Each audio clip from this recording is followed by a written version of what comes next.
Hey everybody, Chris Lancet with Orion's Attic. Got some more cool stuff to talk about. I'm here today with Jean Fox Alston. She's a professional organizer with Your Space Made to Order. And normally she brings us stuff from her clients, but today she brought us something from her house that also involves space. What'd you bring us today? 2 signed photographs of the astronauts that were the first to land and walk on the moon. And how on earth, pardon the pun, did you acquire these? So in the early 1970s, my family lived in Madrid, Spain. My father was one of the officers at the U.S. Embassy. And the astronauts, after their significant, moonwalk, were traveling around, not just in the United States, but they went abroad, and they came to Spain and to the embassy, and that's where my father met them. It must have been a big thrill for him, like it would have been for anybody to meet them. What do you think his reaction was when they walked in the room? Oh, I think he was probably, awestruck, So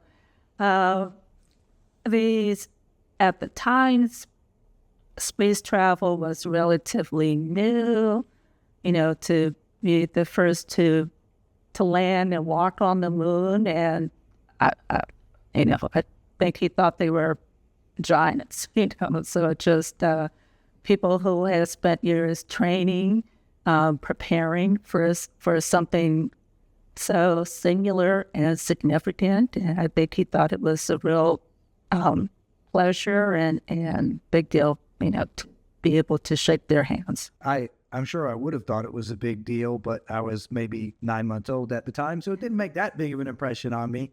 But I am definitely a space junkie. Let's talk a little bit about why you are deciding to part with them now. Well, they've been in my family for years and years. My father had them in his home. I probably have had these in my possession for at least 10 years, probably more like 15 years. And we think they're interesting, and I have 2 sisters, but none of us, they've been sitting kind of in a dark corner for some time, and none of us felt the need to hold on to them. And that's one of the things we're always talking about at Orion's Attic. If you're not displaying something in a way that you can see it and enjoy it every day, let it go, which I'm sure is advice you give to your clients in professional organizer world, right?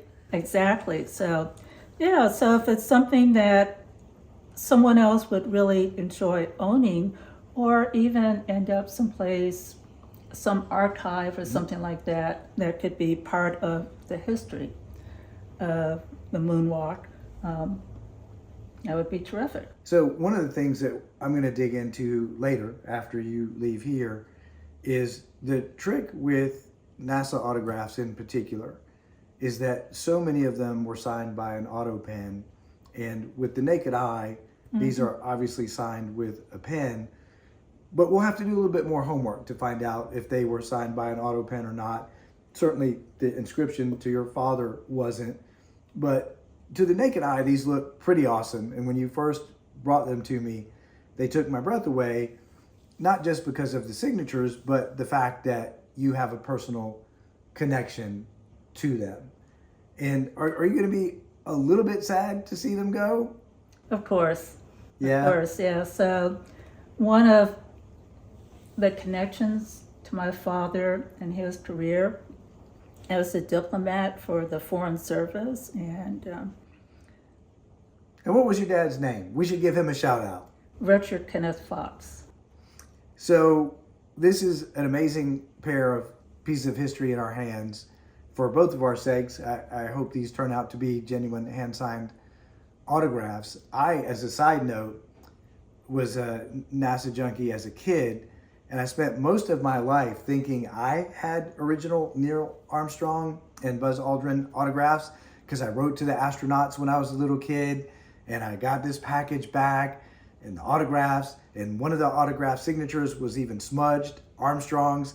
So I was convinced throughout my childhood and adulthood that they were real until I did more research and found out that every 10 and 12-year-old kid that wrote to the astronauts got the auto pen signed pieces. But they're still cool and they still mean a lot to me. We're taking these on consignment with you. We don't normally do consignment, but the thing about value, and I wish that I could just state immediately the value so you had some sense of the money that you'll be getting. But the price for Apollo 11 autographs, it can be all over the map. And if they turn out to be authentic, we may decide it's worth getting a certificate of authenticity to increase the price even more. So this could be a complete home run, but either way, an amazing piece of history. And I thank you and your dad for bringing these to us today. Yeah, I think with things like this, whether or not they are completely authentic or not, why keep them in the closet? They're amazing photographs with or without the authenticity of the signatures. The history is amazing. I got goosebumps when I saw them for the first time, and I'm just grateful to have the opportunity to be a foster parent for these. If you're out there, you're watching this, you've got autographs, you've got amazing collectibles, you've got the good stuff, drop us a note. Go to orionsaddict.com, tell us what you got if you're in the DC area, and see if we can make some good dollars for you and put some history in other people's hands. Until next time, Chris Lancette with Gene Fox Austin.